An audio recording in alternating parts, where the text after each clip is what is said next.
아, 그러니까요. 네. 스튜디오에 익숙하신 것 같은데. 네. 근데 병원에서 할 때보다 좀 긴장되네요. 그렇죠. 그래서 보여주시네요. 아, 너무 높죠? 이게 조금 건방져 보이는데? 그냥 이렇게. 네. 맞아. 이렇게. 어떻게 하면 되지? 안녕하세요. 네. 정형외과 전문의 문상영 원장입니다. 평소에 운전 중에 뒷좌석에 있는 가방을 가져오려고 팔을 뒤로 돌릴 때, 가만히 있을 땐 괜찮다가 물건을 잡으려고 팔을 쭉 뻗었을 때, 혹은 옷을 입거나 머리를 감을 때처럼 일상생활에서 어깨 통증이 느껴진다면 어깨 충돌 증후군을 의심해 봐야 합니다. 어깨 충돌 증후군이 어떤 질환인지 알기 위해서는 먼저 어깨 관절에 대한 이해가 필요하겠죠. 어깨는 우리 몸에서 움직임의 범위가 가장 큰 관절인데요. 움직임이 자유롭고 가동 범위가 큰 대신 우리 몸에서 가장 약하고 불안정한 관절이기도 합니다.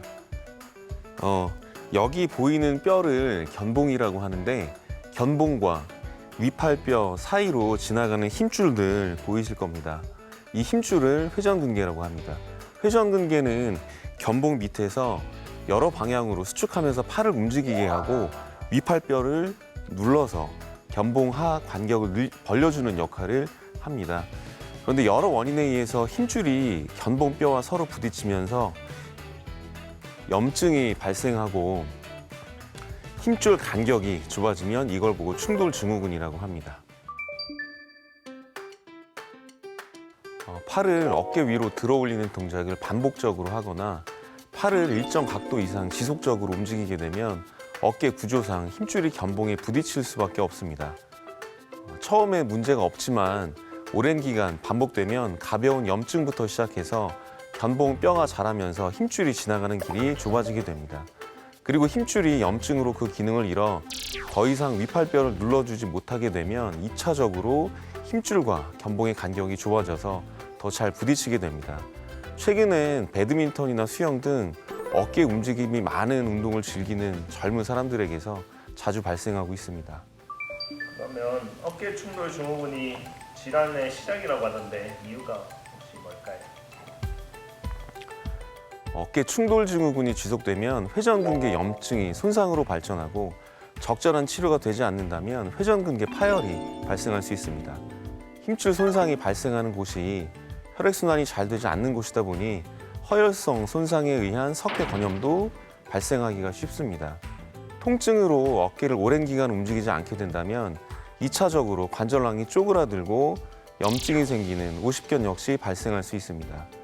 어깨 관절에서 발생하는 질환은 그 종류가 다양하고 빈도도 잦은 편인데, 그 중에서도 어깨 충돌 증후군은 가장 흔하고 다른 어깨 질환을 연쇄적으로 유발시킬 수 있기 때문에 어깨 질환의 시작이라고 얘기할 수 있습니다. 보통 힘줄의 강도가 여성이 더 약하기 때문에 여성에게서 발병률이 좀 더 높은 편입니다. 예전에는 중장년층에서 빈도가 높았다면 요즘엔 팔을 많이 사용하는 운동을 즐겨하는 젊은 층에서도 발병률이 높아지고 있는 추세입니다. 헤어 디자이너나 도배, 전기 배선 작업, 용접 등 팔을 들고 일해야 하는 직종에 종사하시는 분들은 충돌 증후군이 발생할 확률이 더 높은 편입니다. 그럼 이 어깨 충돌 증후군이 일어났을 때 치료는 어떻게 진행할까요? 초기에는 보존적 치료를 시행하게 됩니다. 기본적인 약물 치료와 물리 치료, 스트레칭으로 시작해서 주사 치료나 근긴장을 해소하고 정상 운동 범위를 회복하기 위한 재활 치료, 힘줄을 강화하는 운동 치료를 많이 하게 됩니다. 주사 치료나 운동 치료로도 효과가 없으면 수술을 하게 되는 건가요? 예, 그러면 수술을 해야 됩니다. 꾸준한 보존적 치료에도 반응이 없거나 견봉뼈가 회전근개를 손상시킬 정도로 자란 경우 관절경을 이용한 수술이 필요합니다. 염증으로 두꺼워진 점액낭을 제거하고 자라난 뼈를 평평하게 갈아내서 힘줄 손상이 균형되지 않도록 해주는 것이 중요합니다. 모든 수술에는 부작용이 있을 수 있습니다. 하지만 뼈를 깎는 건 관절경을 보면서 특수 두리를 이용하기 때문에 특별히 겁내실 건 없습니다. 관절경 특성상 절개 부위가 적고 정상 조직을 많이 건드리지 않기 때문에 일반적인 수술에 비해선 부작용이 적고 회복 기간이 짧은 게 보통입니다. 평소 스트레칭을 생활화하는 것이 중요합니다. 반복된 작업 전후로 스트레칭을 꾸준히 해주어서 긴장도를 낮춰주고 관절의 경직을 줄이는 것이 좋습니다. 그리고 회전근개 강화 운동을 통해서 회전근개의 기능을 유지하는 건 역시 중요합니다. 마지막으로 통증이 오는 자세나 동작이 있으면 의식적으로 피하는 것이 좋습니다. 그래야 2차적인 힘줄 손상을 줄일 수 있겠습니다.